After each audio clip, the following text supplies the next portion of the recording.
তোমার মুঠোফোন হব। প্রিয়তম হয়ে তোমার অবহেলা সইতে পারি না।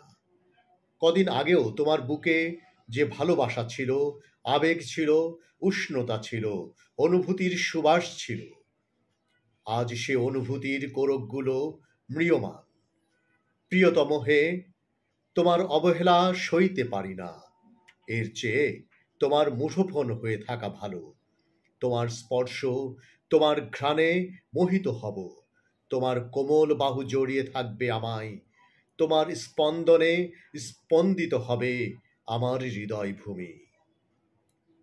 তোমার শ্বাস আমার দেহ মাথায় মাখবে, আর তাতেই আমি হারিয়ে যাব তোমার মাঝে।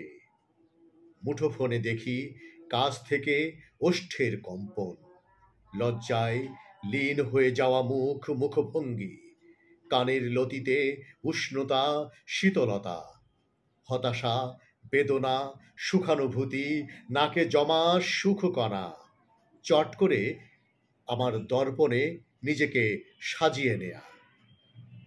আমার বড় হিংসে হয়, রাগ হয়, কষ্ট হয় যখন আমাকে ধরে অন্য মনে ভালোবাসা খোঁজো। মুঠোফোন হয়ে অপলক চোখে চেয়ে দেখি তোমায়। তোমার চোখের মণিযুগল, তার মাঝে দেখি সাগরের উচ্ছ্বাস, প্রশান্ত নীরবতা।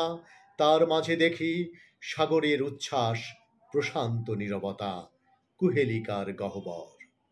বিরামহীন, ক্লান্তিহীন চলায় অসীম আনন্দ আমাকে আপ্লুত করে, প্লাবিত করে, মুগ্ধ করে। বারবার তোমার মন ছুঁতে চাই, কিন্তু পারি না।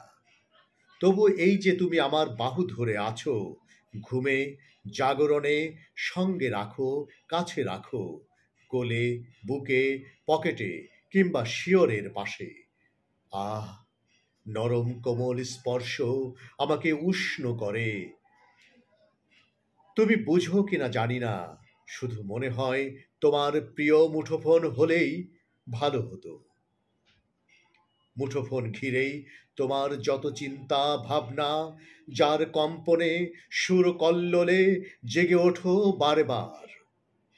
ভালোবাসার ঠেলে টেনে নিলে মুঠোফোন হাতে, তাই স্বপ্ন দেখি তোমার মুঠোফোন হয়ে বেঁচে থাকার।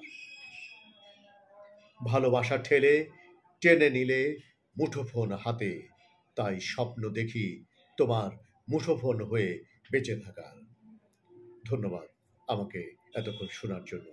আমার কবিতাটি ভালো লাগলে, চ্যানেলটি ভালো লাগলে সাবস্ক্রাইব করে যুক্ত থাকুন এবং অন্যদেরকে বেশি বেশি শেয়ার করুন। অন্যদের মাঝেও এটি চ্যানেলটি ছড়িয়ে দিন। ধন্যবাদ।